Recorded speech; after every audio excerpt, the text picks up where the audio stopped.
Assalamualaikum warahmatullahi wabarakatuh. Saya, Linda Sari Wulandari, akan menjelaskan mengenai pernyataan diri dosen dalam untuk kerja Tridharma Perguruan Tinggi, bagian pengajaran. Ya, di dalam penjelasan ini terdiri dari delivery, interaction, dan assessment, yang terdiri dari deskripsi mata kuliah, kemampuan yang diharapkan, materi pembelajaran, sistem pembelajaran, metode pembelajaran, sistem penilaian mata kuliah, RPS, dan juga interaksi antara DYS dengan mahasiswa. Mata kuliah Bahasa Indonesia merupakan salah satu mata kuliah yang memberi pengetahuan bagi mahasiswa tentang budaya dan bahasa, sehingga mahasiswa mampu menerapkan nilai-nilai budaya dan bahasa dalam kehidupan sehari-hari, memiliki kepribadian yang mantap, berpikir kritis, bersikap rasional, etis, estetis, dan dinamis, berpandangan luas, dan bersikap demokratis yang berkeadaban.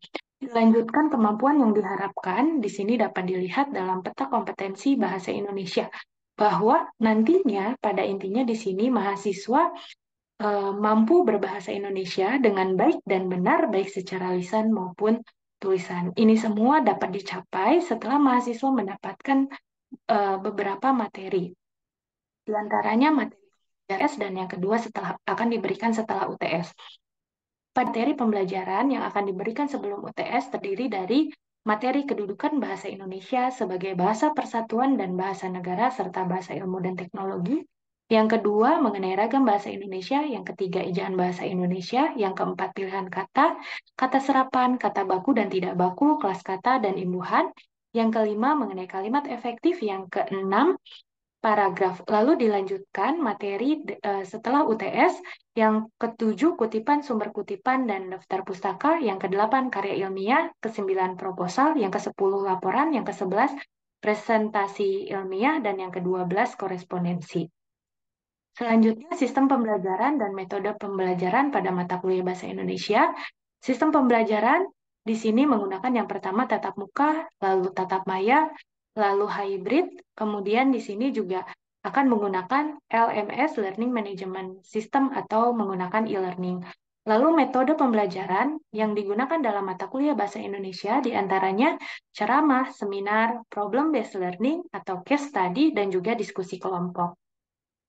Selanjutnya, sistem penilaian mata kuliah dari tugas dan kehadiran sebesar 30%, UTS 30%, UAS 40%. Ini semua dapat dilihat, dapat penilaiannya sebagai berikut. Tugas ini dibagi menjadi 5 bagian, ada tugas ke-1, tugas kedua, tugas ketiga, itu yang dikumpulkan nilainya sebelum UTS, lalu 2 tugas berikutnya tugas setelah UTS. Jadi ada tugas 4 dan tugas 5, itu semua dapat dibobotkan nanti 100%, dan lalu pada bagian UTS di sini 30%, ujian akhir 40%. Kemudian adapun rekapitulasi nilai, ada nilai A, A min, B plus, B min, C plus, C, D, dan E. Untuk mata kuliah Bahasa Indonesia sendiri, batas kelulusan itu ada di nilai C, yaitu rentang lebih dari 54 sampai dengan kurang dari 60. Adapun di sini gambaran secara sekilas terkait RPS dalam mata kuliah Bahasa Indonesia. Dan RPS ini pada setiap awal semester sudah langsung ada di dalam e-learning kelas masing-masing. Assalamualaikum warahmatullahi wabarakatuh. Waalaikumsalam Waalaikumsalam warahmatullahi warahmatullahi wabarakatuh. wabarakatuh. Ya, oke, terima kasih atas kehadirannya semua mahasiswa dari kelas 1 TKG 2. Di sini pada pertemuan hari ini eh, Ibu akan mengecek presensi terlebih dahulu ya. Oke, di sini Bu akan share screen terlebih dahulu. Kita cek presensi. Oke, pertama Nita Duyanti hadir. Nita Duyanti. Hadir. Muhammad Fikri hadir. Hadir Bu. Aisyah Audilia hadir. Siap hadir, Bu.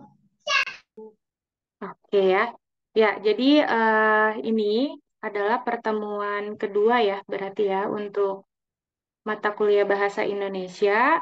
Eh, Sebelumnya kita sudah bertemu ya pada pertemuan pertama. Itu sudah juga Ibu jelaskan ya terkait RPS dan juga latar belakang ya mata kuliah Bahasa Indonesia. Nah, kita buka di sini. Screen-nya sudah terlihat? Sudah, Sudah, Bu. Bu, sudah. Ya, Sudah, sudah. Bu. Oke.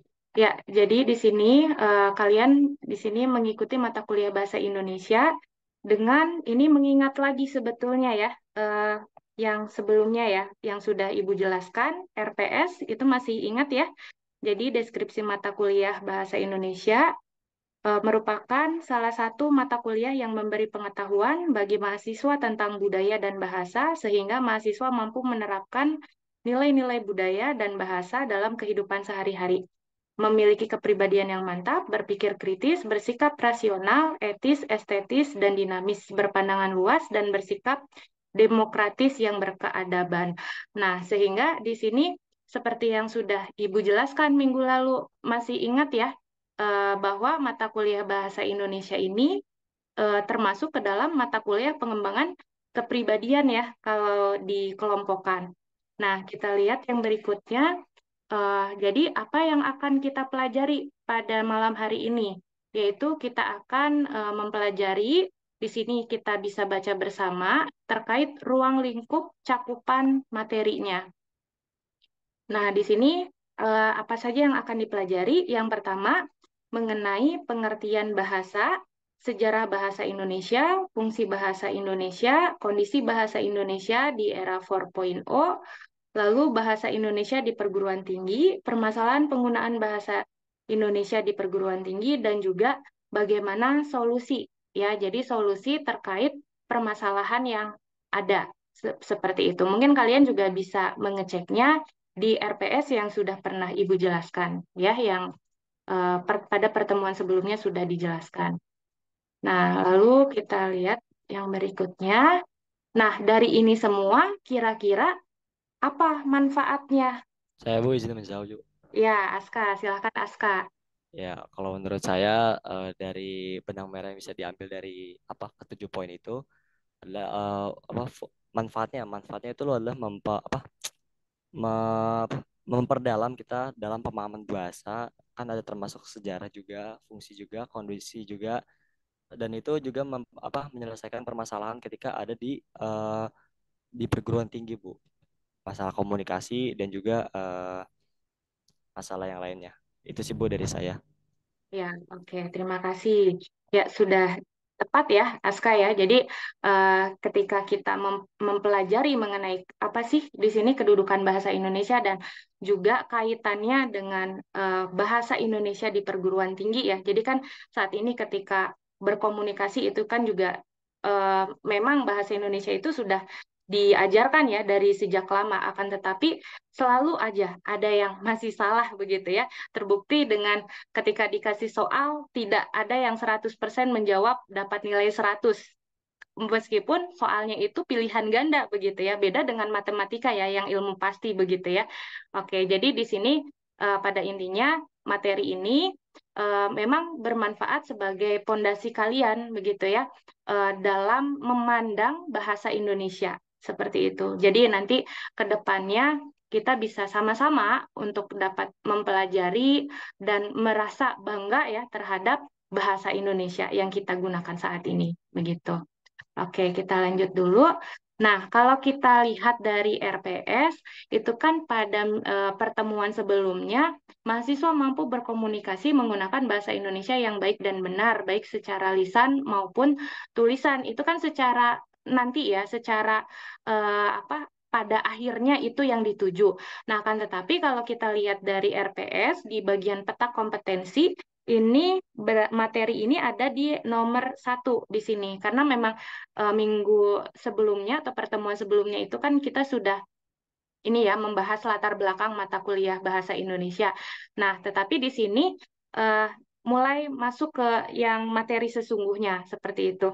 Jadi mahasiswa mampu menjelaskan mengenai kedudukan bahasa Indonesia sebagai bahasa persatuan dan bahasa negara serta bahasa ilmu dan teknologi. Nah, kemudian di sini adapun sistem pembelajaran. Di sini klasikal dan diskusi. Nah, klasikal ini seperti ini ya. Jadi dosen memberikan secara langsung ya materi ya teori yang ada. Nah, lalu kita sambung dengan sesi diskusi tanya jawab. Lalu metode pembelajarannya di sini bisa dikatakan dengan menggunakan ceramah seperti itu. Ya, yang berikutnya kita lanjut dulu. Nah, jadi ini materi kita hari ini mengenai kedudukan bahasa Indonesia dengan capaian kompetensinya. Ini jangan lupa karena ini yang dituju ya dari materi hari ini, yaitu mahasiswa mampu menjelaskan mengenai kedudukan dari bahasa Indonesia. Nah, tadi sudah coba dibantu jawab ya oleh Aska ketika sudah melihat ruang lingkupnya apa saja.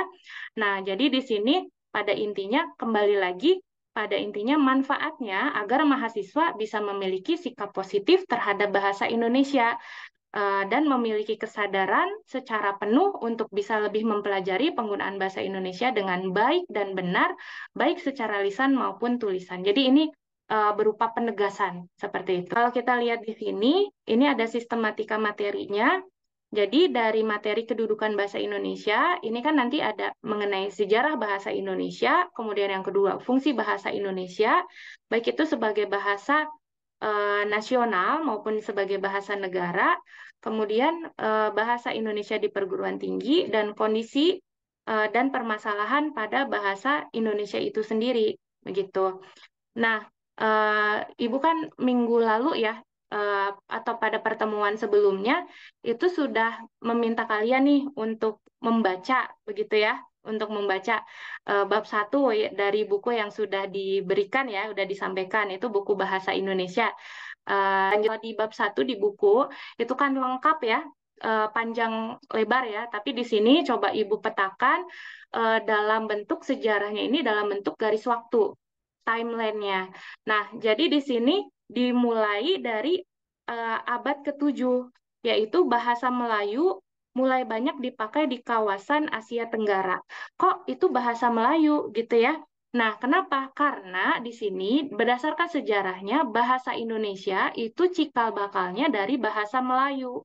Seperti itu. Nah, jadi yang dikenal itu sebagai lingua franca atau bahasa dalam pergaulan atau disebut juga bahasa pengantar. Nah, itu yang sudah dikenal bahkan di Asia Tenggara itu bahasa Melayu. Seperti itu. Nah, ini dibuktikan dengan adanya banyak prasasti.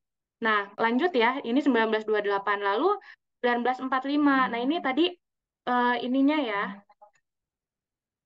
lanjutannya. Nah, kalau tadi ini sebagai bahasa ini ya, bahasa nasional, lalu di sini ini sebagai bahasa negara ya, diresmikan pada 18 Agustus 1945. Nah, kemudian dilanjutkan lagi di sini pada 1947. Nah, ini mulai masuk yang namanya ejaan. Nah, mungkin di sini pertemuan berikutnya. Nah, kita akan lebih bahas lagi secara tuntas masalah ejaan. Begitu. Jadi ejaan ini yang pertama kali ya, 1947. Mungkin bisa sambil dicatat. 1972 ini yang kita kenal ya, masuk EYD, ejaan yang disempurnakan. Seperti itu diresmikan pada 16 Agustus tahun 1972. Ini ejaan yang paling lama sekali digunakan, begitu secara kronologinya. Nah, itu kemudian diubah pada tahun 2016 begitu menjadi EBI, ejaan bahasa Indonesia, atau mungkin kalian mengenalnya PUEBI, Pedoman Umum Ejaan Bahasa Indonesia. Nah, akan tetapi ada yang tahu nggak sekarang masih berlaku atau tidak? Tidak, Bu. Tidak, Bu. Ini kan timeline-nya hanya 2016. Nah, kita lanjut. Betul sekali, sudah tidak berlaku. Karena apa? Sekarang sudah diganti sejak 16 Agustus tahun 2022. Silakan, ini kronologinya bisa dicatat. Nah, jadi ini kalau kalian lihat di layar, ini kan PUEBI, Pedoman Umum Ejaan Bahasa Indonesia. Nah, sekarang kalian bisa akses juga secara online ya di websitenya EYD-V atau EYD 5. Ya, jadi ini sudah tidak berlaku, yang berlaku itu yang ini.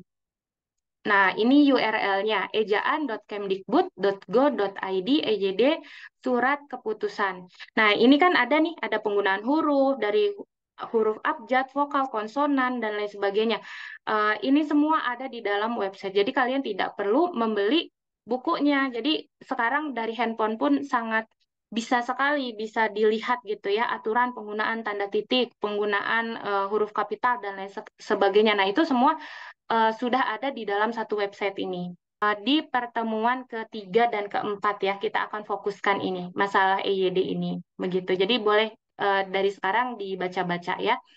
Yang berikutnya, nah ini tadi ya, karena kita sudah bahas fungsi bahasa Indonesia, baik sebagai bahasa nasional atau bahasa negara.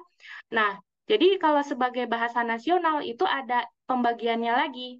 Ada sebagai lambang kebanggaan, lambang identitas, alat pemersatu bangsa, alat penghubung antar daerah dan antar budaya. Begitu. Nah, kemudian sebagai bahasa negara. Nah, ini sebagai bahasa resmi negara, bahasa pengantar dalam dunia pendidikan, sebagai alat penghubung tingkat nasional, alat pengembangan kebudayaan, ilmu pengetahuan, dan teknologi. Nah, ini saya bahas lebih lanjut ya, bahasa pengantar di dunia pendidikan. Nah, lalu mengapa bahasa Indonesia wajib diajarkan kembali di perguruan tinggi? Nah, sebetulnya ini yang sudah pada pertemuan sebelumnya dibahas. Begitu. Ada yang mau coba menjawab tidak? Bahasa Indonesia menurut saya wajib diajarkan di perguruan tinggi karena bahasa Indonesia merupakan bahasa resmi negara dan juga bahasa yang digunakan di berbagai bidang gitu, Bu. Itu sih menurut saya sih, Bu. Ya, oke. Terima kasih, Raka. Ya, oke. Nah, jadi ini kan sudah ya, Raka. Nah, jadi memang selain tadi ya, jadi bahasa Indonesia digunakan dalam segala bidang ilmu. Nah, jadi memang di sini undang-undangnya juga ada gitu ya, dalam Undang-Undang Nomor 2 Tahun 1989, Undang-Undang Nomor 20 Tahun 2003 tentang Sistem Pendidikan Nasional, dan Surat Keputusan Dirjen Pendidikan Tinggi DEP Nasional Nomor 323 U 2000 tentang pedoman penyusunan kurikulum pendidikan tinggi dan penilaian hasil belajar mahasiswa, bahwa bahasa Indonesia merupakan mata kuliah wajib yang harus diajarkan dalam semua jenjang pendidikan. Dan dia termasuk dalam MPK ya, mata kuliah pengembangan kepribadian begitu. Jadi memang wajib ada dan wajib diberikan begitu ya. Oke. Nah, lalu bagaimana kita lanjut kondisi bahasa Indonesia saat ini? Ya. Nah, kondisi bahasa Indonesia saat ini bagaimana sih? Kita lihat di sini ada beberapa judul artikel ya, bahwa bahasa Indonesia itu dipelajari oleh 56 negara. Nah, jadi ada kemungkinan nantinya bahwa bahasa Indonesia itu bisa jadi bahasa internasional, begitu. Ada kemungkinan nggak? Mungkin saja. Nah, kita lihat nanti nih, apa sih bukti-buktinya yang bisa dipaparkan di sini? Nah, lalu di sini, diminati banyak negara. Nah, jadi potensi luar biasa menjadikan bahasa Indonesia menjadi bahasa internasional itu terus ditingkatkan melalui kerjasama, koordinasi, dan sinergitas perwakilan RI di negara akreditasi. Dengan target apa? Tahun 2045. Nah, ini ya, mungkin pernah mendengar nggak? Generasi emas Indonesia. Generasi emas Indonesia. Nah, ini juga Ibu harap semua di sini jadi generasi emas Indonesia ya. Nah, jadi nanti kalian akan ini punya impian, tahun 2045 jadi apa nih? Gitu ya, akan jadi apa? Jadi orang-orang sukses ya. Semua ya. Amin ya.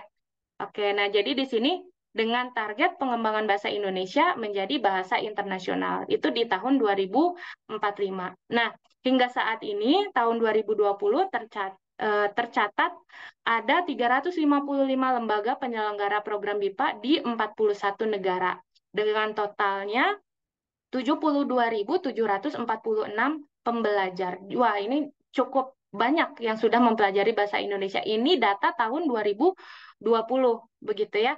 Nah, kemudian di artikel 2021 itu bahkan sudah bertambah menjadi 56 negara. Begitu ya. Nah, berarti saat ini 2023 itu pasti sudah tambah lagi, gitu ya. Nah, kita lihat di sini. Nah, kalau ada yang mau iseng-iseng nih, pengen tahu apakah benar gitu ya. Nah, ini ada realnya, kenyataannya gitu ya. Bisa kalian akses di Instagram BIPA Kemdikbud. Nah, ini ada linknya, nanti materi ini akan juga Ibu berikan. Nah, jadi ini yang terbaru ya, 2023. Nah, ini contoh Universitas Harvard ajarkan bahasa Indonesia. Wah, ini mungkin aja nanti ke depannya ada yang kuliah di Harvard ya. Nah, itu sudah ketemu nih ada bahasa Indonesia di sana. Nah, kalau kebayang kalau bahasa Indonesia mendunia, kita nggak usah pusing banget ya belajar bahasa Inggris ya. Nah, karena bahasa Indonesianya ini sudah mendunia. Begitu. Mudah-mudahan ya nanti ke depannya.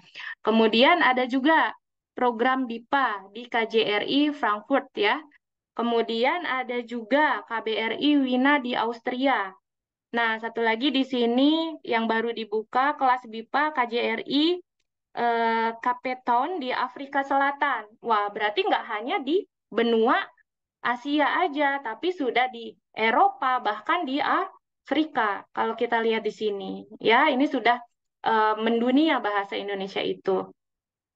Nah, jadi kalau kita lihat di sini, nah, jadi kita harus apa? Memunculkan bahwa kita penutur jati bahasa Indonesia itu kita harus berbangga seharusnya. Dari lahir udah bisa bahasa Indonesia, bahkan ketika ibu tanya bahasa daerahnya gimana, bisa nggak? Rata-rata menjawab tidak bisa Bu, cuman bisa tapi pasif gitu ya. Nggak tahu itu benar apa enggak atau malu ya. Nah anak sekarang kan banyak juga yang kayak gitu nggak mau ngaku nih bisa bahasa Sunda, bahasa Jawa gitu ya. Tapi mudah-mudahan ya bahasa daerahnya juga tetap harus eh, menjadi dasar kalian sebagai bahasa ibu. Tetap harus dipertahankan. Nah, tapi juga harus berbangga ya bisa menggunakan bahasa Indonesia. Nah, jadi pada intinya ya kita lanjutkan dulu. Ya, ini sudah sampai penghujung ya.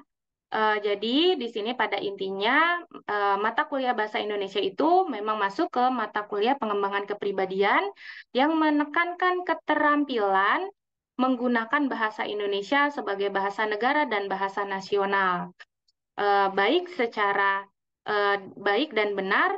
Kemudian di sini bisa menguasai, menerapkan, mengembangkan ilmu pengetahuan, teknologi, dan seni sebagai perwujudan kecintaan dan kebanggaan terhadap bahasa Indonesia.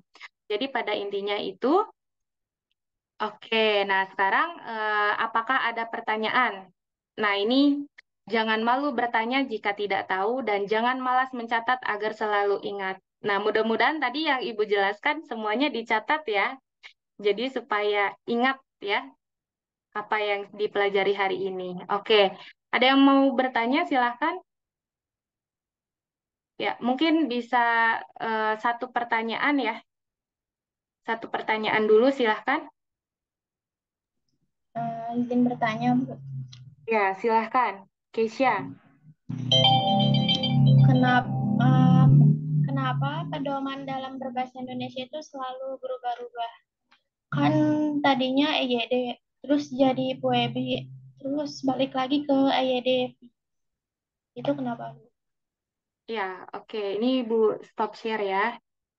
Oke, supaya terlihat semua. Nah, jadi tadi pertanyaan Keisha, kenapa kok ejaan itu juga pedomannya berubah-ubah gitu ya? Enggak yang ya udah pakai EYD 1972 aja atau ejaan Suwandi aja yang 1947 gitu ya. Jadi pusing kan kalian yang belajar ya, itu semua berubah lagi ya gitu ya. Nah, kenapa? Karena sifat dari bahasa itu sendiri. Bahasa itu bersifat dinamis, tidak statis. Jadi selalu mengalami perubahan. Contohnya saja, ketika kalian bukan belajar ya, kalau bahasa gaul nggak dipelajari ya, tapi mungkin didapatkan. Nah, jadi di lingkungan masyarakat nih bahasa gaul, tahun yang ini banget ya, ngetren banget nih, tahun 2010. Nah, coba itu ya, kalian mungkin bisa googling, tahun 2010 itu sangat marak sekali nih bahasa gaul yang penulisannya itu bisa dikatakan alay. Nulis alay aja pakai angka 4, L, terus at, Y, alay gitu ya. Nah, kalau sekarang gimana rasanya nih? Misalnya Habibie, Aska nih ketawa nih. Gimana rasanya? Mau nulis pakai kayak gitu, malu nggak? Malu sih Bu, malu. Malu nih, Karena itu udah Oke. lama banget. So. Ya, Aska juga ya, malu ya. Tapi kalau dulu sekitar tahun 2010 itu nggak gitu, nggak gaul Aska. Gitu ya. Kamu nggak bisa diterima nih di kalangan teman-teman yang lain. Kalau nggak ngikutin gitu, karena nggak gaul. Nah, contohnya aja, itu kan dulu. Berarti sekarang udah nggak dipakai. Nah, tapi sekarang di sini, ada nggak teman kalian atau kalian sendiri deh, kalau misalnya chat gitu ya, atau ini ya, kirim pesan gitu ya, bilang kuy gitu, kuy, mager, maksi gitu. Itu adanya kapan? Ya tahun-tahun sekarang ini gitu ya, generasi Z ini gitu yang pakai, banyaknya seperti itu. Nah, berarti apa? Kan selalu mengalami perkembangan, perubahan secara dinamis gitu. Begitu pula dengan pedomannya itu pun harus mengikuti begitu, Keisha ya. Keisha sudah paham? Paham, Bu. Terima kasih. Ya, oke. Nah, lalu di ada kuisnya. Jadi bagaimana perkembangan penggunaan bahasa Indonesia? Mungkin bisa di screenshot dulu ya. Ini eh, ada kuisnya. Silahkan. Jadi bagaimana perkembangan penggunaan bahasa Indonesia yang baik dan benar, kemudian berdasarkan perjalanan sejarah, apakah bahasa Indonesia akan mengalami perubahan? Wah, tadi ini udah terjawab ya.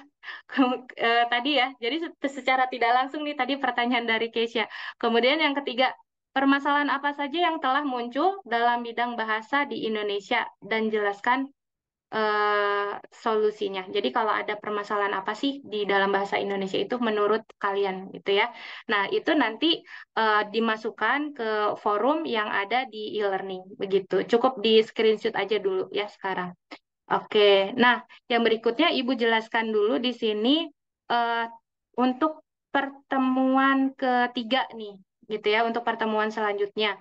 Jadi silahkan baca materi mengenai ragam bahasa, itu masih ada di bab 1 lanjutannya. Lalu cari contoh permasalahan yang ada di tengah masyarakat, dampak dari adanya ragam bahasa.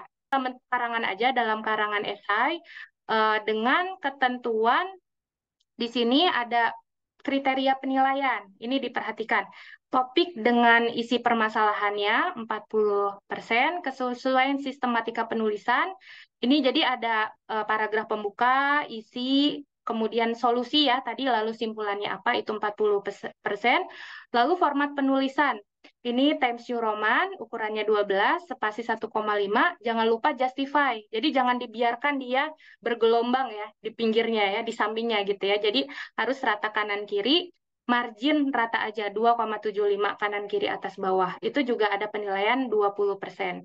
Nah, kemudian ketepatan waktu pengumpulan, tepat waktu nilainya 100, tapi kalau tidak tepat waktu, jadi ini pertemuan berikutnya ya dikumpulkan, mungkin nanti bisa kita diskusikan juga. Kalau tidak tepat waktu, artinya belum mengerjakan atau nanti tugasnya menyusul, seperti itu ya, itu ada pengurangan 80%, jadi tidak mendapatkan full nilainya, begitu. Ya, Ibu minta satu orang untuk menyimpulkan apa sih yang didapat dari perkuliahan hari ini. Fikri, Muhammad Fikri, ya, ketua kelas kita ya. Coba Fikri. Baik, sebelumnya izin jawab. Eh, ke- untuk kesimpulan intinya malam ini, kesimpulannya Bu yang tadi dibahas, dapatkan bisa tahu tentang sejarah bahasa Indonesia itu seperti apa, terus sama tadi kan kenapa yang apa pertanyaan yang dari Keisha itu yang tanya jawab yang terakhir yang apa, kenapa bisa kerubah-kerubah terus, nah itu sih, jadi bisa tahu itu aja Bu. Ya, oke ya. Jadi sekarang intinya kalau Ibu tanya, Fikri bangga nggak punya bahasa Indonesia? Bangga Bu. Iya, harus ya, karena kan dari bangsa lain juga mempelajari. Jadi kita yang punya juga harus bangga dan mulai saat ini kita ciptakan pandangan yang positif terhadap bahasa Indonesia dan kita harus lebih semangat lagi ya untuk mempelajari bahasa Indonesia dengan baik dan benar. Ya, kembali lagi ke sana. Oke, itu saja mungkin dapat kita akhiri pertemuan hari ini. Terima kasih semuanya atas kehadirannya. Sehat selalu, semangat selalu. Jangan lupa dibaca ya materi untuk pertemuan berikutnya. Itu Iya, saja. Bu. Ya, Ibu akhiri. Wabillahi taufiq walhidayah. Wassalamualaikum warahmatullahi wabarakatuh. Waalaikumsalam. Waalaikumsalam warahmatullahi wabarakatuh. Terima kasih ya, Bu.